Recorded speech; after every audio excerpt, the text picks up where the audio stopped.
तो महाराज ने जो कथा सुनाई तृणावर्त की, बहुत ही रोचक और बहुत ही संवेदनशीलता के साथ कथा सुनाई। इसमें भगवान ने जो शक्ति का प्रयोग किया वो है गरिमा शक्ति और लघिमा शक्ति। एक महिमा शक्ति होती है शरीर को बड़ा करना, और दूसरी अणिमा शक्ति होती है शरीर को छोटा करना, और एक होती है गरिमा शक्ति जो शरीर को भारी करना, और एक होती है लघिमा शक्ति शरीर को हल्का करना। तो भगवान ने महिमा और अणिमा का प्रयोग नहीं किया, शरीर को ना तो बड़ा किया ना छोटा किया, शरीर जो है ज्यों का त्यों रहा, लेकिन गरिमा शक्ति का प्रयोग किया और लघिमा शक्ति का प्रयोग किया। तो गरिमा शक्ति का प्रयोग करते हैं तो छोटा सा बालक ही जो है इतना भारी जो पहाड़ की तरह हो जाए, तो कितना ज़्यादा डेंसिटी सोचो कितनी ज़्यादा हो जाएगी, मेहनत तो कितना ज़्यादा हो जाएगा, है ना।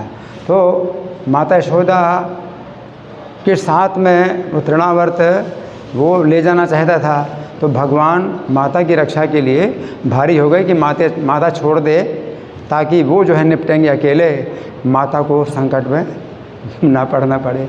तो माता संकट में ना पड़े तो भगवान भारी हो गए, तो माता यशोदा को जो है उतारना पड़ा और ज़मीन में रखना पड़ा। और जब वो आया तो हल्के भी हो गए भगवान, तो लघिमा शक्ति, तो गरिमा शक्ति का प्रयोग किया, फिर लघिमा शक्ति का प्रयोग किया, तो बिल्कुल हल्के हो गए और वो ऊपर ले जा रहा था, ऊपर ले जा रहा था।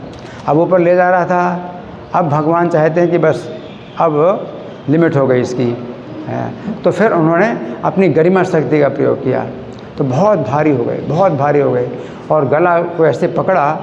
अब वो जो है नीचे आ रहा है, और भगवान जो है बहुत भारी हैं, तो भारी चीज़ नीचे होती है और हल्की चीज़ ऊपर होती है। तो हल्का वो तृणावर्त है और भगवान भारी हैं और गले में लटके हुए हैं, तो ऊपर से नीचे की ओर आ रहे हैं। अब नीचे अगर आएंगे, अगर भगवान इतने भारी हैं तो नीचे भगवान होंगे और वो ऊपर होगा।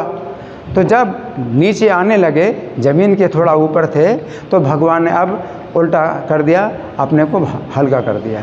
अब अपने को हल्का कर दिया, तो अब वो बिल्कुल पलटी खा गया, अब वो नीचे हो गया, वो भगवान ऊपर हो गए।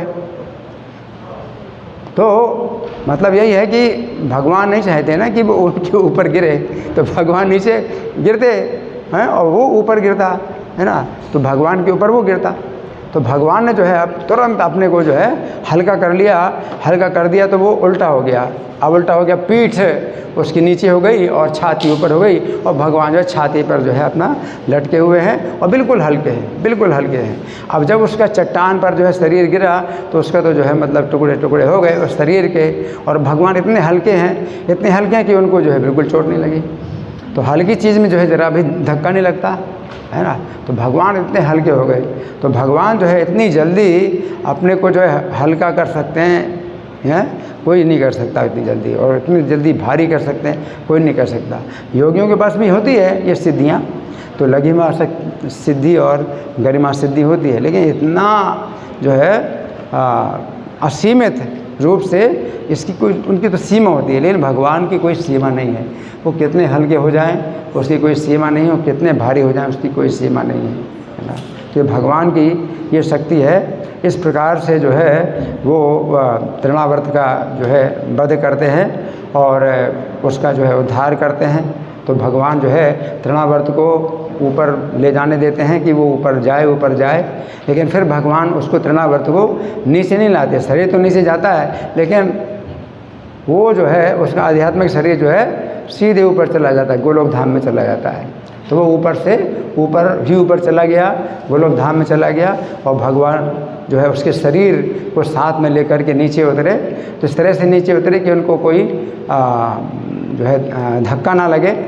अगर भगवान ऐसे नीचे आएंगे है ना, तो उससे अच्छा है कि उनका जो है एक जो है आधार रहे, ताकि उन्हें कोई धक्का ना लगे।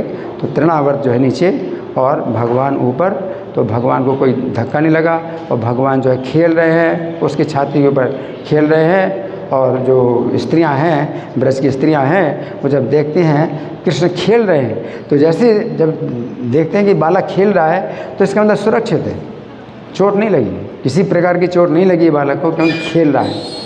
तो भगवान जो है खेल रहे हैं, तो उनका सब जितनी चिंता थी उनके दिमाग में, जितना तनाव था, वो सब दूर हो गया, क्योंकि बालक खेल रहा है। इस प्रकार से जो है उनका जो स्नेह बढ़ जाता है, क्योंकि बालक की शक्ति को नहीं जानते वो, और बालक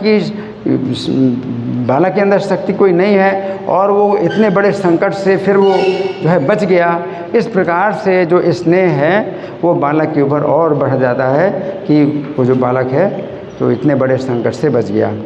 तो अब हम जो है यहाँ जो भक्ति आश्रय वैष्णव स्वामी महाराज का बहुत धन्यवाद करते हैं। उन्होंने कृष्ण कथा के रस के द्वारा सब भक्तों को नहलाया है, कृष्ण कथा की रस की वर्षा की है। तो एक जैसे पर्वत होता है, उससे रस की नदी बहती है, तो ये पर्वत के समान है। और कृष्ण कथा का जो रस है वो नदी में जो है नदी बहाई, इन्होंने अपने मुख से नदी बहाई, उस नदी में सबको जो है बहाया। बहुत बहुत धन्यवाद। भक्ति आश्रय कृष्ण स्वामी महाराज की जय हो। हरि बोल।